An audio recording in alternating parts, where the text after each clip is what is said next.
یہ پورا مجمع اور پردے میں بیٹھی ہوئی خواتین باوقار باعزت پردہ نشین میری مقدس مائیں اور بہنیں، جن کے صدقے میں ایمان ملا، جن کے صدقے میں قرآن ملا، جن کے وسیلے سے ہم مسلمان ہوئے، مومن ہوئے اور مسلم ہوئے، اللہ رب کریم کے خزانے کی بیش قیمت دولت ہمیں دی گئی جسے ایمان کہا جاتا ہے، جن کی جوتیوں کے صدقے ہم نے اپنے رب کو پہچانا، حق کو جانا، اس ذات اقدس کا نام ہے اور پیارا نام ہے اور مقدس نام ہے اور بابرکت نام ہے، اور قسم ہے اللہ کی ذات کی، جیسے اللہ اپنی ذات میں اور اپنی صفات میں ممتاز ہے، بے مثال ہے، بے نظیر ہے، ویسے ہی حضرت محمد مصطفیٰ جن کا نام ہے وہ بھی بے نظیر ہیں، وہ بھی بے مثال ہیں، ان کی کوئی ثانی نہیں ہے، کوئی نظیر نہیں ہے، کوئی مثال نہیں ہے۔ آئیے ہماری ذمہ داری بنتی ہے کہ ہم اور آپ عقیدت کے ساتھ، محبت کے ساتھ، غلامانہ انداز میں اپنے پیارے آقا حضرت محمد مصطفیٰ صلی اللہ تعالیٰ علیہ وسلم کی ذات اقدس میں محبت کا نذرانہ درود و سلام کے طور پر پیش کریں۔ آئیے پڑھیے، جھوم کر پڑھیے، محبت سے پڑھیے، اللہم صلی علی سیدنا شفیعنا و حبیبنا و مولانا محمد بارک وسلم۔ میرے دوستوں، میرے عزیزوں، میرے بھائیوں،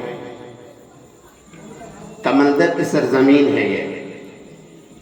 میں سمجھتا ہوں شاید کوئی رات خالی جاتی ہو جس رات میں کوئی محفل نہ ہوتی ہو، لیکن ایک بات سے میرا من بہت دکھتا ہے۔ دیکھیے، آج میں تقریر کرنے نہیں آیا بلکہ میں اپنا محاسبہ کرنے آیا، خود جاگنے اور آپ کو بیدار کرنے کی نیت سے بیٹھا ہوں۔ ایسی سرزمین، ایسی بستی کہ جس بستی میں کوئی رات خالی نہ جائے، جس رات میں محفل نہ ہو، مجلس نہ ہو، میلاد النبی کا انعقاد نہ کیا جاتا۔ یہ تو محفل کی بات ہے، مجلس کی بات ہے، سرکار دو عالم صلی اللہ تعالی وسلم کی مقدس محفل کی بات ہے، جس میں سراپا نور ہے، خیر ہے، برکت ہے، بھلائی ہے، بخشش ہے، مغفرت ہے، سعادت ہے، رضا الہی ہے، ساری نعمتیں ہیں اللہ رب کریم کی۔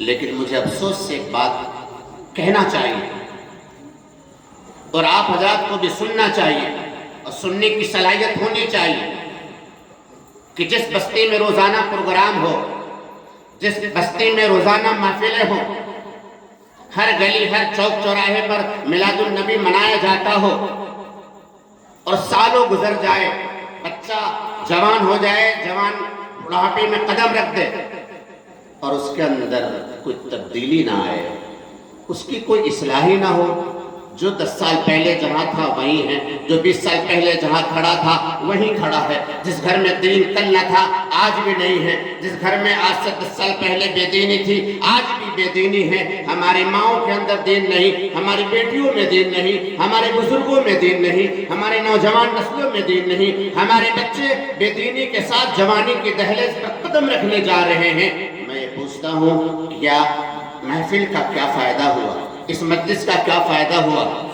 میرے بھائیوں، مجھے کہنے دیجئے، یہ مجلسیں اسی لیے منعقد ہوتی، یہ میلاد ایک رسم کا نام نہیں ہے، میلاد ایک تہوار کا نام نہیں ہے، میلاد کا مطلب ہے، مجلس کا مطلب ہے، محفل کا مطلب ہے سوچ بدلنا، فکروں میں تبدیلی آنی، اصلاح کی فکر پیدا کرنا، اپنے اندر تبدیلی لانا، اللہ کے حکم کو اپنی زندگی میں اتارنا، پیارے آقا حضرت محمد مصطفیٰ صلی اللہ تعالیٰ علیہ وسلم کی پیاری سنتوں پر، سیرتوں پر چل کر اپنی دنیا اور اپنی آخرت کو بنانا، یہ میلاد النبی کا مقصد ہے، یہ محفلوں کا تقاضا ہے، یہ مجلسوں کے ارادے ہیں اور مقاصد ہیں، اس لیے یہ مجلسیں منعقد کی جاتی ہیں۔ لیکن شاید نہ کہنے والوں میں اخلاص رہا، نہ سننے والوں میں وہ تڑپ رہی۔ وہ یاد ہوگا، مجھے تو خوب یاد ہے کہ ایک زمانہ تھا، نہ ایکو، نہ یہ لائٹنگ، نہ یہ مائک، ہمارے حضرت حافظ علی حسن صاحب رحمت اللہ علیہ ہوا کرتے تھے، جو میرے استاذ ہیں، میں فخر سے کہتا ہوں میرے استاذ ہیں، انہوں نے مجھے انگلی پکڑ کر چلنا سکھایا، جیسے ایک باپ اپنے بیٹوں کو انگلی پکڑ کر چلنا سکھاتا ہے، انہوں نے ہی سب سے پہلے اس مدرسے میں بیٹھ کر مجھے بسم اللہ الرحمن الرحیم کہنا سکھایا۔ انہی کی زبان سے، انہی کے انداز سے ہم نے بسم اللہ سب سے پہلے سیکھا، اور بسم اللہ کا مطلب ہوتا ہے شروع کرتا ہوں اللہ کے نام سے جو بڑا مہربان نہایت رحم کرنے والا ہے۔ یہ کس نے سکھایا مجھے؟ حافظ علی حسن صاحب نے، جنہوں نے تقریباً 60-65 سال یہاں امامت کی، پوری بستی میں علم کا چراغ روشن کیا، یہاں کی جہالت انہوں نے بھگائی، یہاں اسلام کو سمجھایا۔ ہم جیسے یہ جتنے بھی علماء آپ کے اسٹیج پر بیٹھے ہیں فی الوقت، اور بستی میں بہت سارے علماء ہیں، یہ انہی کی محنت ہے، انہی کی قربانی ہے، انہی کی دین ہے جو آج بستی کے اندر علم کا چراغ روشن ہوا ہے۔ میرے بھائیوں، میرے دوستو، اللہ رب کریم سے دعا ہے کہ اللہ رب کریم ان کی قبر کو نور سے منور فرمائے، ان کی زندگی کی ساری قربانیوں کو، محنتوں کو، ان کی جافشانیوں کو اللہ رب کریم قبول فرما کر ان کے درجات کو بلند فرمائے۔ میرے بھائیوں، میرے عزیزوں، میرے دوستو، اصل جو موضوع ہے ہمارا وہ یہ ہے کہ یؤثرون علی انفسہم ولو کان بہم خصاصہ، کہ وہ ترجیح دیتے ہیں اوروں کو اپنے اوپر۔ یؤثرون علی انفسہم ولو کان بہم خصاصہ، یہ صحابہ کے بارے میں قرآن کریم کی آیت اتری تھی کہ صحابہ کے حالات ایسے ہیں، صحابہ کی زندگی ایسی ہے کہ یہ اپنے اوپر اوروں کو ترجیح دیتے ہیں چاہے ان کا اپنا نقصان ہی کیوں نہ ہو جائے۔ یہ صحابہ کی زندگی ہے۔ حدیث پڑھی آپ کے سامنے، کلکم راعٍ وَكُلُّكُمْ مَسْئُولٌ عَنْ رَعِيَّتِهِ، میرے اور آپ کے آقا حضرت محمد مصطفیٰ صلی اللہ علیہ وسلم نے یہ بات ارشاد فرمائی ہے کہ سنو، کلکم راعٍ، تم سب کے سب ذمہ دار ہو، تم سب کے سب چرواہے ہو، کلکم راعٍ وَكُلُّكُمْ مَسْئُولٌ، اور یاد رکھنا تم سب سے پوچھا جائے گا، تم سب سے سوال کیا جائے گا اپنی اپنی رعیت کے بارے میں، اپنے ماتحتوں کے بارے میں، اپنے سے نیچے لوگوں کے بارے میں تم سے سوال کیا جائے گا۔ یاد رکھیں، اس بستی کے سارے نوجوان، اور جہاں تک میری آواز جا رہی ہے، مرد بھی سنیں، خواتین بھی سنیں، بڑے بھی سنیں، بزرگ بھی سنیں، نوجوان بھی سنیں، اور اپنے دل کی تختی پر اس بات کو مضبوطی سے لکھ لیں کہ کل قیامت کے دن اللہ رب کریم ہم سب لوگوں سے اپنی ذمہ داریوں کے بارے میں سوال کرے گا۔ ہمیں اپنی ذمہ داریوں کے بارے میں ہم سے پوچھا جائے گا۔ ذمہ داری کیا ہے؟ ذمہ داریاں دو ہیں، ایک اللہ کی ذمہ داری اور ایک ہماری ذمہ داری۔ اللہ کی ذمہ داری اسے حقوق اللہ کہتے ہیں، اللہ کے حقوق۔ اللہ کے حقوق کیا ہیں؟ اللہ کے حقوق یہ ہیں کہ ہم سب لوگ اللہ رب کریم کو اپنا معبود جانیں، اللہ رب کریم کو اپنا مسجود جانیں، اللہ رب کریم پر اس طرح ایمان لائیں کہ اللہ کے سوا کوئی عبادت کے لائق نہیں ہے، اللہ کے سوا کوئی بندگی کے قابل نہیں ہے، وہی معبود ہے، وہی مسجود ہے، وہی خالق ہے، وہی مالک ہے، وہی رازق ہے، رحمان اور رحیم بھی وہی ہے۔ اللہ جیسا کوئی نہیں ہے، کوئی ہو ہی نہیں سکتا۔ تمام اچھے اچھے نام اسی کے لیے ہیں، تمام اچھی صفات کا مالک بھی وہی ہے، اور حضرت محمد مصطفیٰ صلی اللہ تعالیٰ علیہ وسلم اللہ کے بندے ہیں، اس کے رسول ہیں، آخری پیغمبر ہیں، ان کے بعد کوئی نبی اور پیغمبر آنے والا نہیں ہے۔ جو یہ دین ہمیں ہمارے نبی نے دیا ہے صلی اللہ تعالیٰ علیہ وآلہ وسلم، اس دین کے بعد کوئی دین آنے والا نہیں ہے۔ اسی دین میں پوری کائنات کے لیے اللہ رب کریم نے کامیابی رکھی ہے۔ ساری آسمانی کتابیں برحق ہیں، تمام انبیاء پر ایمان لانا اور دیگر فرشتوں پر، آسمانی کتابوں پر، مرنے کے بعد دوبارہ زندہ کیے جانے پر، اچھی پوری تقدیر پر وغیرہ تفصیل سب چیزوں پر ایمان لانا ضروری۔ اللہ کے حقوق میں یہ بھی ہے کہ اللہ تعالیٰ کی عبادت اس انداز میں کی جائے کہ پوری زندگی چاہے کچھ بھی ہو جائے اس کے ساتھ کسی کو شریک نہ کیا جائے، کہ شرک اللہ تعالیٰ کو بالکل پسند نہیں ہے۔ شرک ایسی غلطی ہے کہ اللہ رب کریم شرک کو معاف نہیں کرتا، ساری خطائیں معاف کر دے گا، شرک کو معاف نہیں کرے گا۔ قرآن کریم نے کہا ان الشرک لظلم عظیم، شرک سب سے بڑا گناہ ہے، اس لیے شرک سے بچنا ہے۔ اللہ کی عبادت خالص ہو کر کے کرنی، نماز کا اہتمام، روزوں کا اہتمام، زکوٰۃ کا اہتمام، اللہ نے حج کے قابل بنایا ہے اس کا اہتمام، اللہ رب کریم کا حکم ہماری زندگی میں آ جائے اس بات کی کوشش، یہ حقوق اللہ کا حکم ہماری زندگی میں آ جائے، پیارے آقا حضرت محمد مصطفیٰ صلی اللہ علیہ وسلم کے طریقے کے مطابق ہم زندگی گزارنے والے ہو جائیں۔ دیکھیں دو چیزیں، ایک اللہ کا حکم ہے اور ایک پیارے آقا حضرت محمد مصطفیٰ صلی اللہ علیہ وسلم کا پیارا طریقہ ہے، پیاری سنت ہے۔ اللہ کا حکم ہماری زندگی میں کیسے آئے گا؟ پیارے آقا صلی اللہ علیہ وسلم کے طریقے سے آئے گا، ان کے نہج سے آئے گا، ان کی عادتوں کے اعتبار سے آئے گا، ان کے اخلاق سے آئے گا۔ جیسے ہمارے نبی نے زندگی گزاری ہے ہم بھی اسی طریقے سے زندگی گزاریں گے، اللہ کا حکم ہماری زندگی میں آٹومیٹک آ جائے گا۔ یہ حقوق اللہ ہے، یاد رکھیں حقوق اللہ میں کمزوری پائی جائے گی، مثلا کسی کی نماز درست نہیں ہے، پوری نہیں ہے، روزے اس نے کمپلیٹ نہیں رکھے ہیں، زکوٰۃ میں بھی اس نے گڑبڑی کی ہے، اللہ چاہے گا پکڑ فرمائے گا، اللہ چاہے گا تو معاف کر دے گا۔ آج اصل میں جس عنوان سے میں آپ سے گفتگو کرنا چاہتا ہوں وہ حقوق العباد ہے۔ حقوق العباد کا مطلب ہوتا ہے سمپل سادے انداز میں بندوں کے حقوق، اس معاملے میں بڑی کوتاہی ہے۔ کل محشر میں جو ہماری گرفتاریاں ہوں گی، قسم پرسی کا عالم ہوگا اور ہم جب وہاں پریشان ہوں گے، نفسہ نفسی کے عالم میں مبتلا ہوں گے اور بہت سارے لوگ وہاں پھنسیں گے، وہ نماز میں نہیں، روزوں میں نہیں، زکوٰۃ میں نہیں، اس میں بھی پھنس سکتے ہیں، لیکن زیادہ تر جو گرفتاری ہوگی محشر کے میدان میں جو زیادہ تر پھنسیں گے وہ حقوق العباد ہیں، بندوں کے حقوق مارنے کے تعلق سے پھنسیں گے۔ آج بندوں کے حقوق کی پامالی میں بھی کرتا ہوں، اللہ مجھے ہدایت دے، آپ بھی کرتے ہیں، اللہ آپ کو ہدایت دے۔ ہم سب مجرم ہیں، ہم سب مجرم ہیں۔ حق مارنا کیا ہوتا ہے؟ آج ہم سب ایک دوسرے کا حق مار رہے ہیں، کوئی کسی کی رعایت نہیں کر رہا ہے، کوئی کسی کو نہیں بخش رہا ہے، جس کو جہاں جیسے موقع ہوتا ہے وہ اسی انداز سے پیش آتا ہے، اس وقت دین نہیں یاد آتا، اللہ کا حکم یاد نہیں آتا، پیارے آقا صلی اللہ علیہ وسلم کی پیاری سنت یاد نہیں آتی۔ میرے بھائیوں، حقوق العباد کیا ہے؟ بندوں کے حقوق کیا ہے؟ میری ماں اور بہنیں بھی سنیں، حقوق العباد یہ ہے کہ ہم بھائی ہونے کے حیثیت سے اپنے بھائی کے حق کو ادا کریں،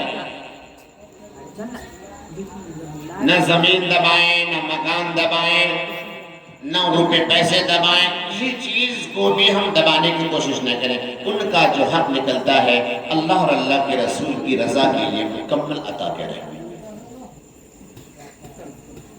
حقوق العباد یہ ہے کہ ہمارے گھر میں بیٹے بھی ہیں اور بیٹیاں بھی ہیں، لڑکے بھی ہیں اور لڑکیاں بھی ہیں، جب ہم کوئی چیز بازار سے لائیں، عید تہوار کا وقت ہے تو ہم بچوں کے ساتھ انصاف کا معاملہ کریں، بیٹوں کو بیٹیوں پر ترجیح نہ دیں، ایسا نہ کریں کہ بیٹوں کو زیادہ ماننے شروع کر دیں اور بیٹیوں کو ہلکا پھلکا مانیں،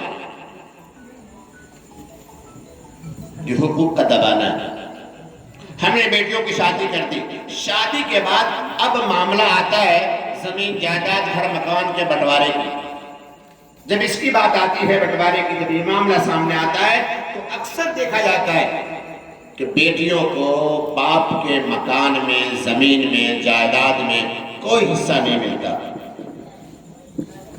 کوئی حصہ نہیں ملتا۔ یاد رکھیں کل قیامت کے دن اللہ رب کریم کے سامنے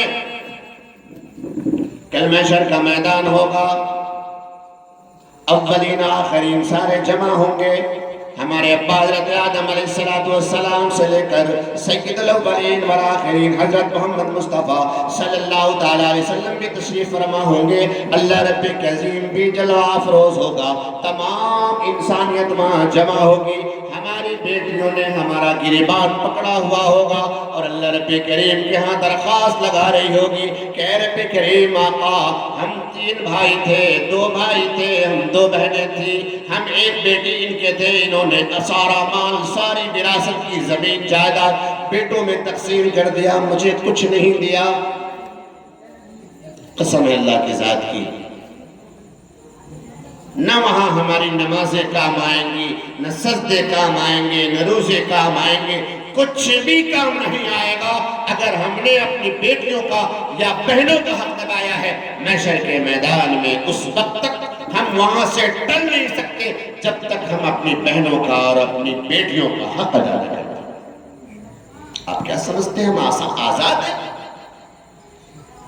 ایک ماں ہے، ایک باپ ہے، اس سے 4 بچے ہوئے، ماں باپ سے 3 بچے ہوئے، 6 بچے ہوئے، کچھ بیٹیاں ہیں، کچھ بیٹے ہیں، ساری جائیداد، ساری پراپرٹی بیٹوں نے آپس میں بانٹ لی، بیٹی گئی فری فنڈ میں ہوا کھانے، بیٹی کا حصہ کیا ہے بھائی؟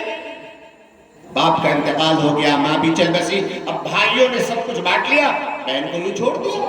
آپ کیا سمجھتے ہیں ہم آزاد پیدا کیے گئے؟ ہم سے پوچھا نہیں جائے گا۔ میرے اور آپ کے نبی سچوں کے سچے، نبیوں کے نبی، رسولوں کے رسول، سید الاولین والآخرین حضرت محمد مصطفیٰ صلی اللہ تعالیٰ علیہ وآلہ وسلم نے صاحب ارشاد فرما دیا ہے، کلکم راعٍ کلکم راعٍ وکلکم مسئول عن رعیتہ، کہ تم سب چروائے ہو، یعنی تم سب ذمہ دار ہو، عقل قیامت کے دن تمہاری ذمہ داریوں کے بارے میں تم سے سوال کیا جائے گا۔ آزاد نہیں ہے ہم، آزاد نہیں ہیں۔ جتنے بھی یہاں بیٹھے ہوئے ہیں سبھی نوجوانوں سے، بزرگوں سے میں یہ کہنا چاہوں گا کہ خدا را اپنی زندگی میں اپنی وراثت کو بانٹ دو۔ ایسا نہیں کر سکتے تو تمام بچوں کو بیٹھا کر کے وصیت کر کے مرنا، دنیا سے جانا وصیت کر کے جانا، سارے بچوں کو بیٹھاؤ، بیٹوں کو بیٹھاؤ، بیٹیوں کو بیٹھاؤ اور بتا دو کہ اتنے پیسے یہاں ہیں، اتنے پیسے یہاں ہیں، یہ چیز ہے، یہ زیورات ہے، یہ پلاٹ ہے، یہ گھراری ہے، یہ گھر ہے، یہ کھیت ہے، کہ میرے مرنے کے بعد تم سب شریعت کے مطابق زمین جائیداد کا بٹوارا کرنا۔ اگر آپ نے ایسا نہیں کیا، یہ لڑکے آپس میں بانٹ کھائیں گے، بیٹی محروم ہو جائے گی۔ کل قیامت کے دن آپ نے اپنے بچوں کے لیے کتنی مشقتیں کی، ایک باپ اپنے بچوں کے لیے کیا کچھ نہیں کرتا پراپرٹی اکٹھی کرنے کے لیے، حساب دینے کے لیے تیار رہنا ہوگا۔ میں ہمیشہ، میرا مزاج ہے، الحمدللہ میں جہاں کہیں بھی آتا ہوں، اصلاحی گفتگو میرا عنوان ہے، اصلاحی گفتگو میرا مزاج ہے۔ وقت رہتے ہوئے میں آپ کو جگانا چاہتا ہوں، وقت رہتے ہوئے میں آپ کو احساس دلا دینا چاہتا ہوں، چونکہ جب موت کا فرشتہ آئے گا، جب روح قبض ہو جائے گی، پھر کچھ نہیں ہو سکتا۔ کل قیامت کے دن ہم پوچھے جائیں گے۔ بھائیوں، جب باپ کا انتقال ہو جائے، اپنے بہنوں کی خبر لو، بہنوں کی خبر لو، ان کی امیری، غریبی، شادی، بیاہ، عید تہوار پر یہ بھائیوں کی ذمہ داری بنتی ہے کہ اپنے بہنوں کی فکر کریں۔ اسی طرح ہم مردوں کی ذمہ داری، مرد حضرات جتنے بھی ہیں، جلسوں میں جاتے ہیں وہاں دین ملتا ہے، مسجدوں میں جاتے ہیں وہاں دین ملتا ہے، میلادوں میں جاتے ہیں وہاں دین ملتا ہے، چوک پر، چوراہوں پر علماء کرام سے ملاقات ہوتی ہے، وہاں بھی انہیں دین مل جاتا ہے، دینی باتیں معلوم ہو جاتی۔ ہماری ماؤں کا کیا؟ ہماری بہنوں کا کیا؟ ہماری بیویوں کا کیا؟ ہماری بیٹیوں کا کیا؟ ہماری بیٹی شروع سے بچپن سے جب ہوش سنبھالتی ہے، ہماری مردوں کی خدمت میں لگ جاتی ہے، ہماری بہنیں اپنے بھائیوں کی خدمت کرتے کرتے، قربانی دیتے دیتے جوان ہو جاتی ہے، پھر اس کی شادی کر دی جاتی ہے، پھر وہ کل بچی جو بیٹی تھی ہماری، وہ بچی جو بہن تھی ہماری، کسی کی بیوی بنتی ہے، اب بیوی بننے کی حیثیت سے شوہر کی خدمت کرتی ہے، خدمت کرتے کرتے وہ ماں بنتی ہے، ماں بنتے بنتے بڑھاپے کی دہلیز پر قدم رکھتی ہے، اور پھر وہ ماں بن کر بحیثیت ماں وہ اولاد کے لیے قربانی دیتی ہے۔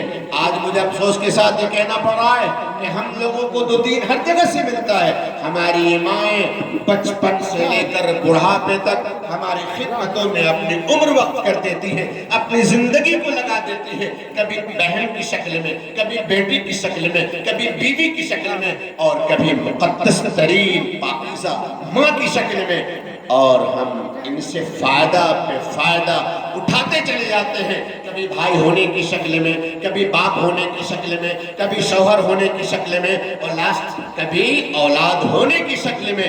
کیا ہم نے کبھی سوچا ہم نمازی ہو گئے، ہماری ماں نماز نہیں پڑھتی ہے، ان کا ٹھکانہ کہاں ہوگا؟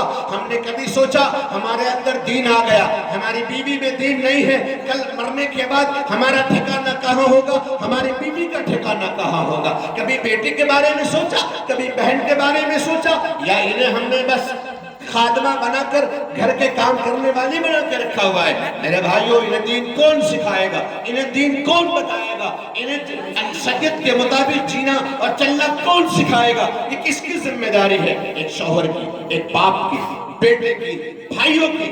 میرے بھائیوں، ماں کو دین سکھاؤ، انہیں بھی آخرت کی تیاری کا موقع دو، انہیں بھی اللہ کے نبی صلی اللہ علیہ وسلم کی سیرت کو پڑھاؤ، گھروں میں کتابیں لا کر کے دو، گھروں کے اندر تعلیمات شروع کرو۔ دینی کتاب بازار میں ملتی ہے، ہندی زبان میں، اردو زبان میں، گھر گھر تعلیم کا ماحول بناؤ۔ آج اگر بہنیں دیندار ہو گئی، مائیں دیندار ہو گئی، بیٹیاں دیندار ہو گئی، تو یاد رکھنا 7 نسلیں دیندار پیدا ہوں گی انشاءاللہ۔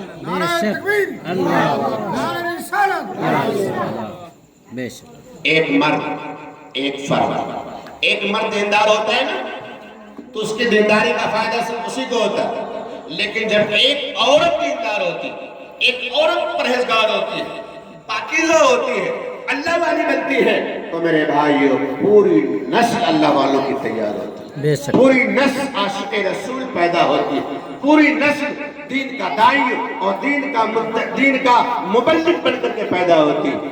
یہ ماں کے اندر دین ہونے کا کمال اور جمال ہے۔ میرے بھائیوں، میرے عزیزوں، اگر ہم نے اپنی ماں اور بہنوں اور بیٹیوں کو دین نہیں سکھایا، اپنی بیویوں تک دین نہیں پہنچایا، کل قیامت کے دن اگر آپ نماز روزے کی وجہ سے پاس بھی ہو گئے نا، یا آپ کا گریبان اللہ کے سامنے پکڑ لے گی اور کہے گی، دعویٰ کرے گی کہ اللہ انہوں نے ہم سے سارا کام کرایا پر کبھی دین نہیں بتایا، دین نہیں سکھایا۔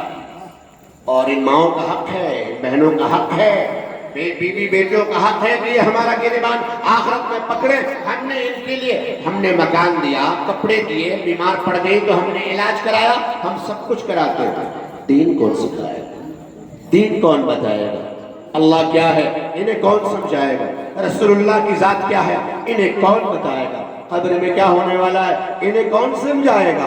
محشر کے میدان میں کیا ہوگا انہیں کون بتائے گا؟ جنت کیا ہے، جنت کی بہاریں کیا ہے، جنت کی عیش و عشرت بھری زندگی کیا ہے، اس کا سما کون باندھے گا؟ جہنم کی دہکتی ہوئی آگ، جہنم کی لپٹ اور شعلے، ان سے انہیں کون ڈرائے گا، کون بچائے گا؟ بھائی، باپ، بیٹا، شوہر، لہذا ہم سب کی ذمہ داری بنتی ہے کہ ہم سب اپنے اپنے گھروں میں دین آئے، اس کے لیے فکر پیدا کریں۔ جب میلاد میں جائیں، محفلوں میں جائیں، مجلسوں میں جائیں، جلسے میں جائیں، کسی عالم کے پاس بیٹھے تو پہلے یہ نیت کر لیں کہ یا اللہ آج میں جو کچھ بھی سنوں گا عمل کرنے کے لیے سنوں گا انشاءاللہ۔ عمل کی نیت سے سنا کیجئے، اپنی اصلاح کی نیت سے جب سنیں گے، عمل کی نیت سے جب بات سنی جائے گی تو انشاءاللہ عمل کی توفیق بھی ملے گی، عمل کی توفیق بھی ملے گی۔ اور جب عمل کے نیت سے کوئی بات نہیں سنی جاتی ہے، کہ مولوی صاحب کا تو کام ہے تقریر کرنا، تو مولانا لوگ تقریر کریں گے، رسمی طور پر ہم آئے اور رسمی طور پر چلے گئے، کبھی ہماری زندگی میں اصلاح کی فکر نہیں پیدا ہوئی تو ہم کبھی سمجھ نہیں سکتے، ہمارے اندر تبدیلی نہیں آ سکتی۔ آپ ماشاءاللہ وقت خراب کر کے، نیند خراب کر کے، اپنا آرام خراب کر کے سب کچھ چھوڑ چھاڑ کر یہاں بیٹھے ہیں، ماں بہنیں بڑی کثرت سے بیٹھی ہوئی ہیں، یہ بتائیں اگر آپ یہاں سے کچھ لے کر اپنے گھروں کو نہ گئے، کچھ آپ کو فائدہ نہ ہوا، کچھ آپ سوچنے پر مجبور نہ ہوئے، تو کیا فائدہ ہے ایسی محفل کا، میرے بیان کرنے کا یا کسی کی بھی بیان کا کیا فائدہ ہے؟ کیا فائدہ ہے؟ تو میرے بھائیوں، کلکم راعٍ وکلکم مسئول عن رعیتہ، تم سب پوچھے جاؤ گے کیونکہ تم سب ذمہ دار ہو. کل قیامت کے دن تم سے تمہاری ذمہ داریوں کے بارے میں سوال کیا جائے. میرے بھائیوں، اس کے تعلق سے، حقوق العباد کے تعلق سے ادنا درجہ تو یہ ہے کہ ہم اگر کسی کو فائدہ نہیں پہنچا سکتے تو نقصان نہ پہنچائے. یہ حقوق العباد کی باتیں چل رہی ہیں. کوشش تو یہ ہو ہماری کہ ہماری ذات سے کسی کو فائدہ ہو جائے. ٹھیک، سمجھ میں آ رہی بات؟ ہماری ذات سے کسی کو فائدہ ہو جائے، اور اگر فائدہ نہیں ہو سکتا، نہیں پہنچا سکتے، تو کم از کم کسی کا نقصان نہ ہو. یہ سب سے ادنا درجہ ہے حقوق العباد کا. اور اعلیٰ درجہ کیا ہے؟ اعلیٰ درجہ یہ ہے یؤثرون علی انفسہم ولو کان بہم خصاصہ. صحابہ کرام رضوان اللہ تعالیٰ علیہ مجمعین کے بارے میں کہا گیا کہ یہ ایسے لوگ ہیں کہ اپنے اوپر اوروں کو ترجیح دیتے ہیں، فوقیت دیتے ہیں. یعنی اوروں کو فائدہ پہنچانے میں اگر خود کا بھی نقصان ہو جائے تو اس بات کو بڑی خوشی سے برداشت کر لیتے ہیں. دیکھو میرے نبی نے، آپ کے نبی نے کیسی تربیت فرمائی تھی صحابہ کی، کیسی تربیت فرمائی تھی صحابہ کی کہ صحابہ دوسروں کو فائدہ پہنچانے کے لیے اپنا ایک بار نہیں 100 بار نقصان اٹھانے کو تیار رہتے تھے. ایسا ایمان پیدا کیا تھا ہمارے نبی نے، ایسا اخلاق دیا تھا ہمارے نبی نے، ایسی تربیت فرمائی تھی صحابہ